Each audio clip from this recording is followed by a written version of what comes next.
Well, Mr. Kavanaugh, what is this? What do you think it is? Human trafficking? Penny. Well, I mean, there's probably a good explanation, right? Yes, and I'm looking forward to hearing it. Whoa, what was that? Dinner bell! That sounded like Miss Ogilvy. When have you heard Miss Ogilvy scream? You know, I better go check on her. Oh, no, don't go! She probably screams like that all the time. Why don't you stay here and explain this to Mr. Perdue, Billy? You're the theater manager, remember? But that... Oh, boop, boop, boop. Theater manager. I knew that was gonna come back to bite me, but I did it anyway. She saw it, Liz. What? Eliza, she's experienced a visitation. She was standing right there. That's impossible. Don't you tell me what I saw. I heard a noise and I got up to investigate. And when I walked around the corner, there she was, staring right at me. Okay, I'm gonna go take a look. That's a terrible idea. Oh, I need to lie down. That's good, Miss O. Have a rest and some alcohol in clear violation of company policy. We'll get to the bottom of this. You're going to go look for the ghost? There isn't a ghost, Teri. Maybe there is and maybe there isn't, Liz. Do you want to find out? Spirits are real, Liz. And why not here? If there was an especially emotional tragedy tying the person to this building, a memory given form, endlessly searching for peace, calling out but no one listens until finally they're forced to make their presence known through direct human interaction? Then why would you pick Miss Ogilvy? Don't mock, Liz. Specters are tragic beings. They're tied to whatever unfinished business they have left in life, and it torments them. Eliza hasn't been seen in recorded memory. She probably solved whatever was bothering her years ago. But what if she hasn't? Then we have problems. Aside from the homeless family our new owner's currently visiting with? Real problems. People you can get rid of. But for ghosts, we're going to need an exorcist.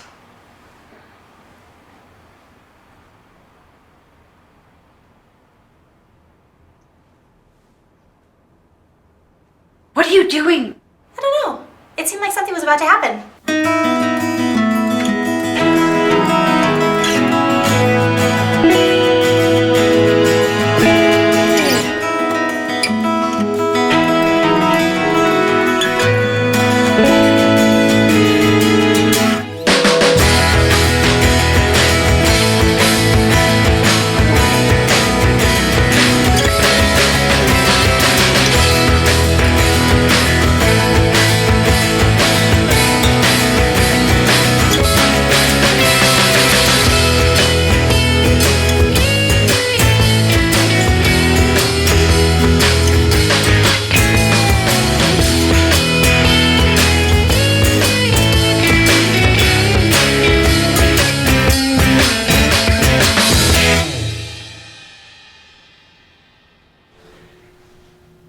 Mr. Perdue, this is Desmond. He provides security. Hey, Dwayne. That was Dwayne. He doesn't like closed spaces. Muppets. You're afraid of Muppets? Not all Muppets, Des. That's crazy. Okay, so I guess that's everybody. And who are these others? What others? Oh, Dad. Meh. It's very clear that this theater is a home to a family of street people. Now that does seem to make sense. Is that true, Mr. Kavanaugh? No. Well, yeah, it may look that way to the untrained eye, Miss Janelli. Excuse me, I received my bachelor's. Yeah, we've all heard where you got your degree from. Look, I'm sure Mr. Perdue recognizes theatrical costuming and makeup when he sees it. Are you saying these people are actors? I'm not saying they're not actors. I'm just going to back out of this. Really, Mr. Kavanaugh? You're going to lie all the way on this? Hello. Who are you people? We just wanted to rest to get out of the cold. Yes, they've been working very hard. I didn't know that there was a show in rehearsal. Working hard on next season, they're so dedicated. And what show is this? It's a drama. Homeless and How We Get That Way by Dan McCormick. What? I know shows. I thought you hated theater. I take my job Very seriously. No, I've heard of it. And are you actors? No. I knew it. They're too believable to be actors. Well, of course they're not actors in the traditional sense that they act. They're our fly crew. Ah, fly. Then why are they costumed this way? Mr. Kavanaugh, I am not without compassion for the plight of the less fortunate, but if you're trying to deceive To help them blend in. Yes! Yes! Authenticity is so important even on our side of the production. We never want to dispel the illusion. The only illusion is the one you're trying to cast, Mr. Kavanaugh.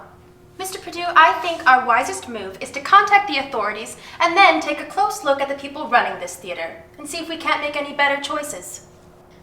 Okay. Here's what happened. No, Penny. We've just gotten here. There's no reason to doubt Mr. Kavanaugh and his team. Yes, Penny. Have you ever heard of a little thing called benefit of the doubt? I think there's a lesson here for everyone. Yes. And since your fly crew is here, I'd like to see a demonstration of the system. What now?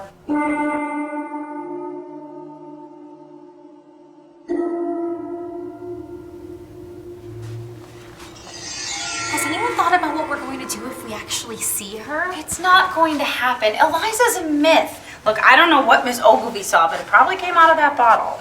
What it wasn't was some manifestation of the spirit world. They don't exist. It's not myth, you know. Eliza's story is true. I've never heard the actual story. It happened at the turn of the century, shortly after the theater was built. Can we not do this now? We have like an actual crisis to deal with. Shh, I want to hear it. Okay? Picture this. You know what life was like in the early 1900s, right? If not, just walk into any coffee shop and poetry night, am I right? Electrical power existed, but wasn't widely used. The entire theater was lit by gas lanterns, every performance. One night, Eliza Henshaw, who was playing the lead in My Incontinent Cousin, had given a performance greater than any she'd given in her life. After the theater was empty, she went back out to relive the scene of her triumph. It was there that she met Roland Arpeggio, who was her leading man. Meeting by gaslight? How romantic. You'd think right, but no. Because Roland had his arm around Colleen Renhurst, the supporting lead. A terrible fight ensued. Eliza was so distraught that she fled in tears up the stairs and into the belfry of the theater. None of this is true. It is, Liz. It is. Eliza was still wearing her costume from the show. A beautiful, flowing gown made of highly combustible materials. And as she was passing one of the gaslights, her dress caught fire. She burst into the belfry, ablaze, and went right over the side like a glorious analogy of fame. Ever since that night, so the story goes, she wanders the theater, searching for Roland. Searching.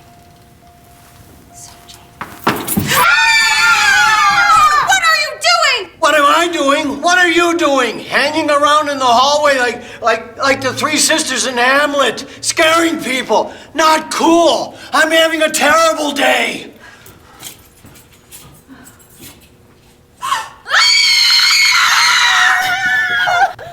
No more stories, Jen! I saw the new owner drive up. I know he's on the premises. I need to speak to him immediately. Now's not a great time, Miss Barbnut. I don't care. I will not be put off. If he thinks he can just waltz on in and end 32 years of community involvement with this theater company, he's got another think coming.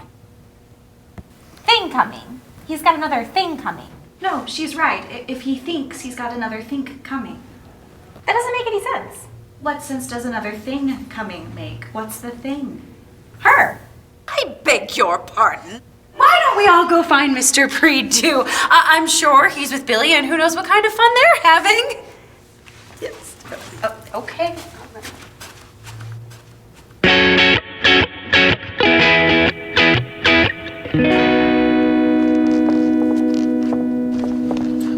I really don't want to do this, Billy. Quiet, Desmond. You love to fly. Okay, folks, there's really nothing to this. When I give a signal, all you have to do is pull on the rope as if my life depended on it. Because it does. Look, when this is all over, I'll give you $100, okay? Beans! Just hold it together a little longer, Beans. We're gonna get through this. Hey, everyone. Hey, how are you guys? What are you guys doing? Oh, violating about 25 safety rules from the looks of it. Billy, what are you doing? Liz, don't start. Is this demonstration going to happen anytime soon? Mr. Predu is a very Mr. busy man. Predu, I would like a few words with you. You said it yourself. If he finds out we're now subletting this theater to the homeless, what's he gonna think, huh? What's he gonna think about us personally and about the way we manage this theater? Not to mention what other questions it'll raise.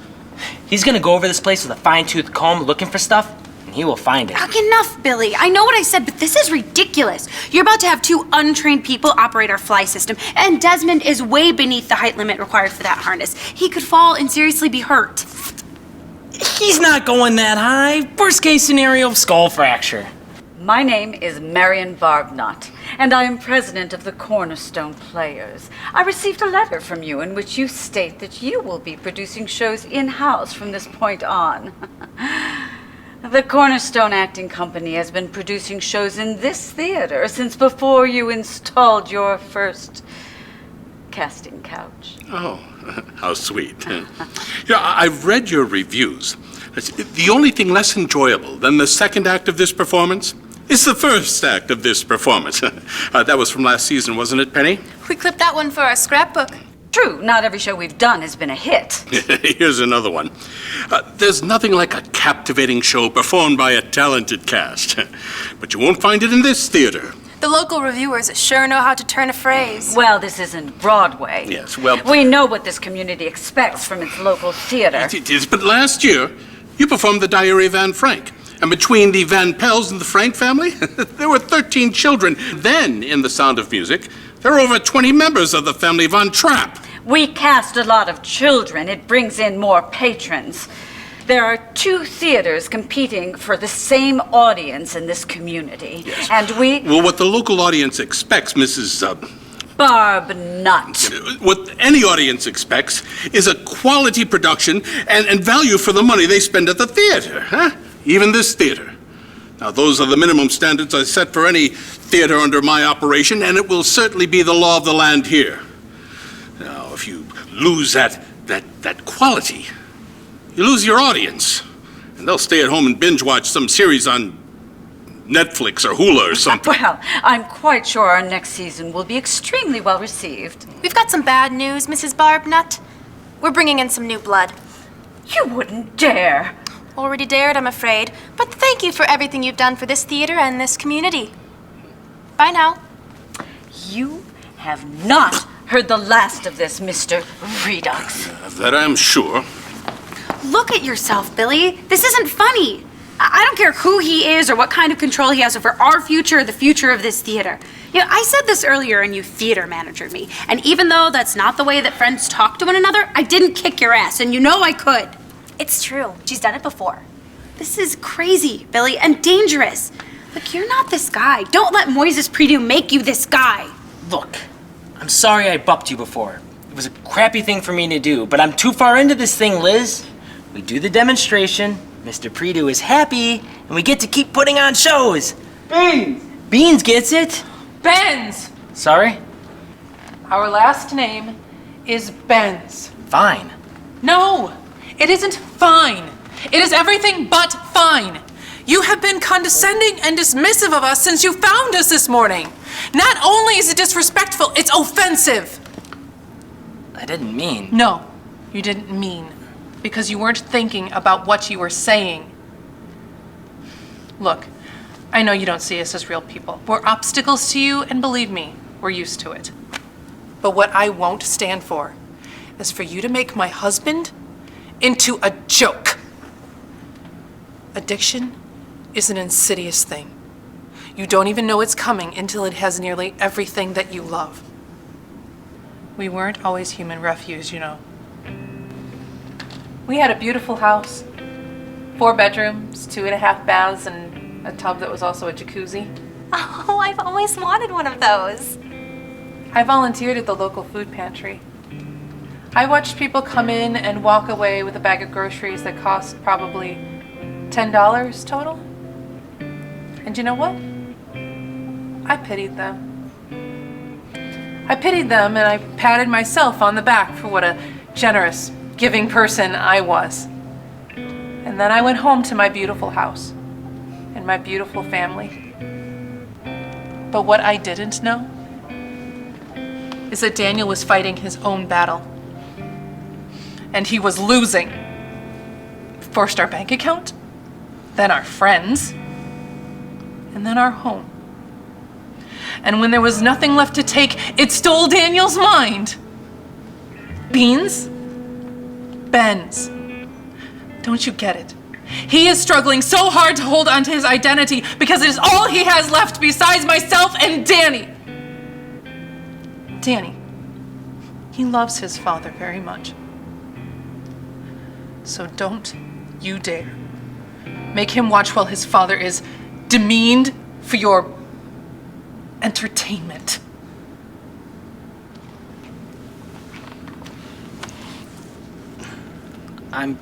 Mr. Kavanaugh, as much as a theater sleepover would be such fun, we do have other plans for this evening. No, you're right. You're right. This isn't our fly team, Mr. Predu.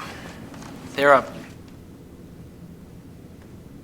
family who came in the theater last night to get out of the rain, and if they need a place to stay tonight, they're more than welcome to set up here again.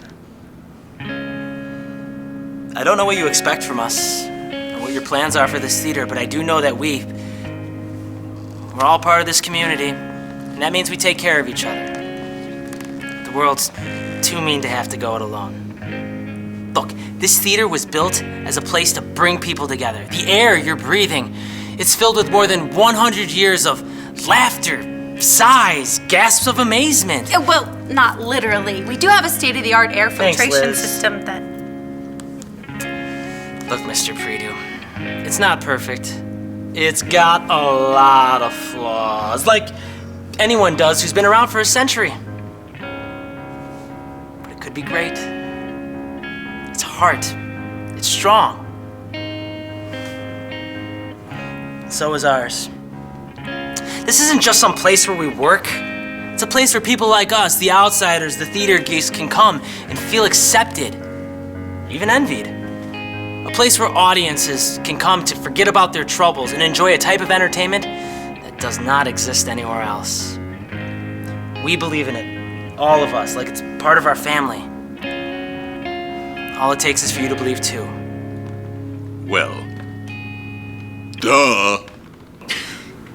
Was that a duh? Of course, these people aren't a professional fly crew. I never would have let this demonstration get off the ground. Off the ground. Did you hear what I did there, Penny? Fly crew off the ground? Sure one for the joke book, sir. And if you tried, you'd all be looking for a new job right now. But why lie about it? Well, sir, we saw some stuff online that said you're... A real ball breaker. The internet. Yes, I've made a few enemies in my times, but that's because I don't tolerate any nonsense.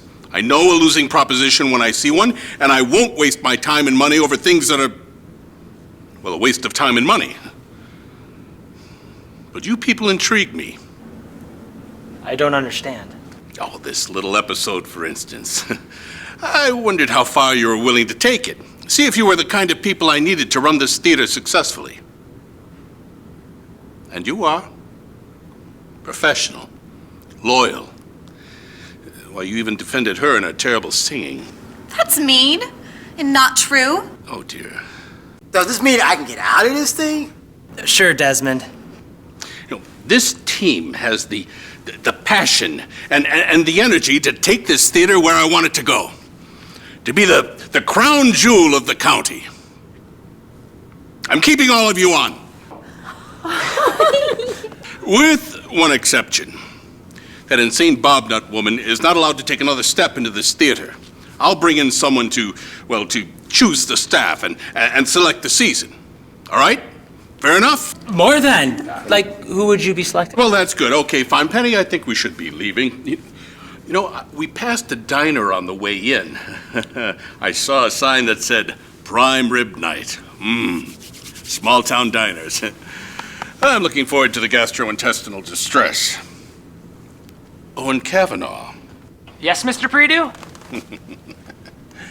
Lie to me again and it'll be the worst mistake you ever made. No, seriously. Well, goodbye, all. Come, Penny. Ballsy, Kavanaugh. I guess I'll be seeing you around. I've got another mistake you better not make again, Billy. We're a team. More than that, we're friends. It's not my way or the highway or your way or the whore way. You know what I mean. I panicked. I'm sorry. You're right. Good. Horway? Yeah. Hey guys, what about... Oh, thank you, Mrs. Benz. I'm so sorry for the way I acted earlier. If there's anything we can do to help, anyone we can call. Well, if you were really sincere about that offer to spend the night again. Say no more. We'll get you some blankets, some pillows, maybe some extra clothes, and we'll set you up in the green room. And if we could get something else to eat. I am so sick of beans, I can't stand it. Of course. We can even get an extra piece of pie for Danny. Come on, Mr. Benz. Where is Danny anyway? Well, he was just here. Danny? Danny! We're over here. Mr. Pack is teaching me a trade! What can I say? The kid likes to sweep.